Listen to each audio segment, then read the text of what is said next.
안녕하세요. 아내의 림프암을 항암 치료 없이 완전 관리시킨 면역닥터 서정원 원장입니다. 오늘은 제가 정말 중요시하고 있는 간암 치료 방식에 대해 소개해 보려 합니다. 현대의학의 발전에도 불구하고 간암은 여전히 가장 예후가 좋지 않은 암 중 하나로 꼽힙니다. 간암은 증상 없이 진행되기 때문에 발견이 늦고 설령 조기에 발견하더라도 기저질환에 있는 간 질환 때문에 치료에 심각한 제약을 받습니다. 기저에 있는 간 질환은 B형과 C형 바이러스 간염, 알코올성 간 질환, 그리고 간경화입니다. 간암 치료를 위해 그동안 색전술, 고주파 열치료, 방사선 치료 등 다양한 비수술적 치료법을 사용해 왔지만 생존 기간을 늘리지 못했습니다. 최근엔 표적 항암제와 면역 항암제 사용으로 평균 생존 기간을 1년가량 늘렸지만 여전히 5년 내 재발률은 70%에 달합니다.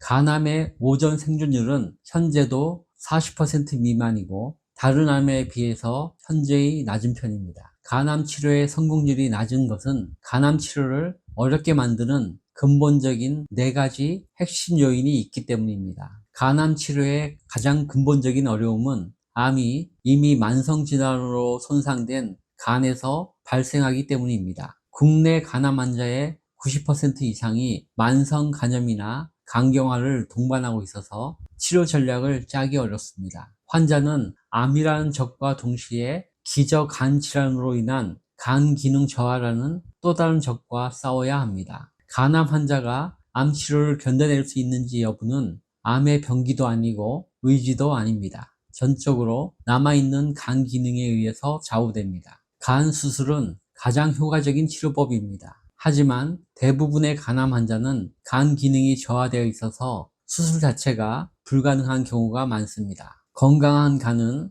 70%를 절제해도 재생합니다. 하지만 간경화가 있는 간은 일부만 절제해도 간부전 위험이 있기에 수술을 시도하기 어렵습니다. 간암은 항암 약물 치료도 어렵습니다. 간은 약물을 대사하고 해독하는 중심기관인데 간경화가 진행된 상태가 많기 때문입니다. 간 기능이 저하된 상태에서는 항암제 독성을 제대로 처리하지 못하기 때문에 독성이 심해집니다. 이런 이유로 간암 환자에게서는 세포독성 항암 치료가 권장되지 않고 있습니다. 초기 간암에 흔히 처방되는 간 색전술이나 방사선 치료는 전신이 아닌 국소 치료에 해당하지만 여전히 위험합니다. 간경화가 진행된 상태라면 이미 손상된 간에 추가적인 부담을 주는 것이어서 간 기능이 더 나빠질 수 있습니다. 암을 유발한 간경화가 암 치료도 가로막고 있는 것입니다. 이처럼 간암 환자라면 간 손상 위험이 적은 방법을 택하는 것이 최선의 치료이면서 장기 생존 방법입니다. 초기 간암만 수술이 가능하지만 수술 후에도 5년 내 재발률이 70%에 달할 정도로 간암 재발은 매우 흔합니다. 간암은 특정 부위에 국소적으로 생긴 종양이 아니기 때문입니다. 기저에 있는 만성 간질환 때문에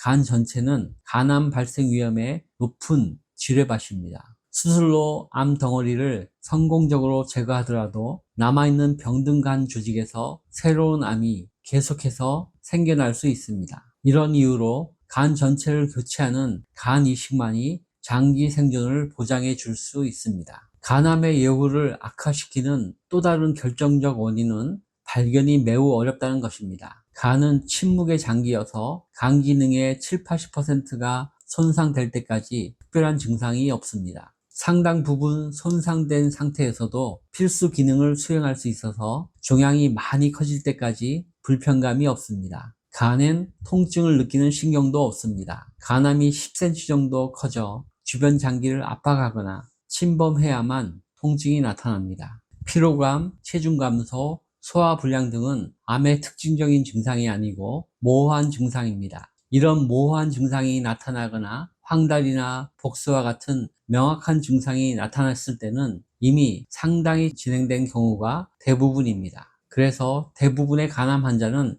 치료 시기를 놓친 진행성 상태에서 발견되는 편입니다. 간암 자체가 가진 공격성도 나쁜 예후의 중요한 원인입니다. 간은 혈관이 매우 풍부하게 발달된 장기입니다. 혈관은 암세포가 몸 전체로 퍼져나갈 수 있는 고속도로입니다. 일단 암세포가 혈관으로 침투하면 간 내 다른 부위나 폐, 뼈 등 다른 장기로 쉽게 전이됩니다. 게다가 간암은 표준 치료에 대해 강한 저항성을 가지고 있습니다. 각각의 치료에 대한 저항성에 대한 예시를 들어 설명해 보겠습니다. 색전술, 고주파 열치료, 방사선 치료 등은 수술이 불가능한 환자에게 적용되는 치료법이지만 각각 명백한 한계를 가집니다. 색전술은 암으로 가는 혈관을 막아 암을 괴사시키는 치료법인데 암 사이즈가 줄어드는 경우가 많지만 그만큼 재발이 잦습니다. 또한 간의 괴사를 촉진시켜서 간경화를 악화시키고 간 부전을 초래하기도 합니다. 고주파 열치료는 암 사이즈가 작고 3개 이하인 초기 간암에서는 수술과 같은 완치 효과를 보입니다. 하지만 치료 조건이 까다롭습니다. 암이 주요 혈관이나 장기 근처에 있으면 안 되는데 주변 장기가 손상을 받기 때문입니다. 간은 방사선에도 매우 민감합니다. 암을 죽일 만큼의 고선량 방사능은 간 조직에 심각한 손상을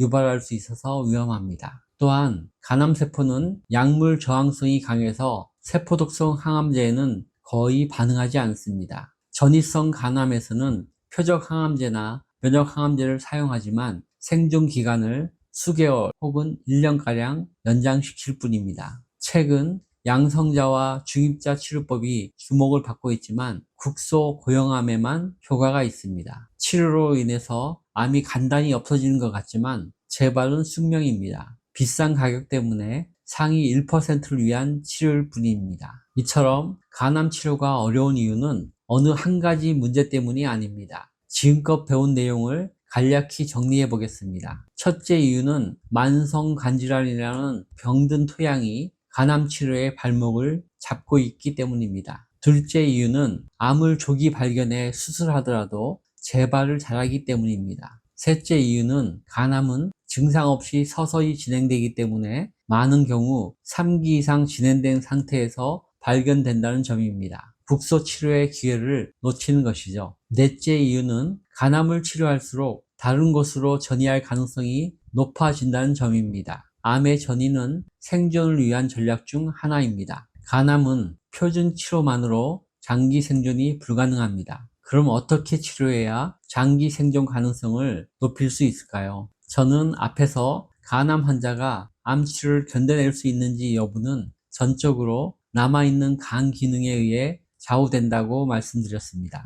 마찬가지로 병기와 상관없이 간암 환자가 장기 생존할 수 있는 가능성도 전적으로 남아있는 간 기능에 달려 있습니다. 그런데 간암 환자는 암 진단을 받은 후부터 각종 검사와 치료에 시달립니다. 간이 묻어난 침묵의 장기라서 증상이 없지만 이 과정에서 간은 늘 혹사당하고 있다는 것을 아셨으면 좋겠습니다. 혹사당하고 있는 간을 위한 병원의 의미 있는 처방은 우르사뿐입니다. 우르사는 간 기능 개선과 피로 회복에 일부 도움을 주지만 암 환자에겐 절대 부족합니다. 그래서 암 환자들 중에는 간암에 좋다는 식이요법을 따라 하시는 분들이 많습니다. 30년 넘게 암 환자의 식이요법을 안내해온 제가 보기엔 위험한 내용들도 많습니다. 저는 대부분의 암 환자에게 식이영양요법이 적극적인 면역치료보다 중요하다고 말합니다. 식이영양요법과 적극적인 면역치료가 장기 생존에 끼치는 영향력은 보통 7대3이지만 간암의 경우는 9대1입니다. 그래서 저는 간암 환자에겐 철저한 생식분말 중심 식사와 필수 영양제 섭취를 적극 권장하고 있습니다. 집에서 유기농 재료를 이용해서 안전하게 조리하더라도 생식이 주는 치유 효과를 따라올 수는 없습니다. 저는 간암 환자에게 병원 식사도 금해야 하지만 암 전문 요양병원의 식사도 금해야 한다고 말합니다. 100% 유기농 식재료를 사용하지 않으면서 열로 조리한 음식이 대부분이기 때문입니다. 화학물질이 들어간 음식 재료로 열을 이용해 조리까지 하면 조금밖에 남아있지 않은 간의 기능을 되돌릴 능력이 사라집니다. 간암 환자의 간은 이미 수십 년간 바이러스에 의해, 알코올에 의해, 각종 약물에 의해, 패스트푸드에 의해 혹사당해 왔습니다. 이런 상태에서 간의 상황을 고려하지 않는 병원의 표준 치료와 치유 능력을 잃어버린 식사를 하면서 장기 생존을 기대해서는 안 됩니다. 저는 생명 에너지를 담고 있는 식사와 영양, 그리고 자연 환경을 통해서 간암의 장기 생존이 가능하다는 사실을 진료 경험을 통해서 확인했습니다. 이 영상이 장기 생존에 좋은 영감을 주었으면 좋겠습니다. 영상을 시청해 주셔서 감사합니다.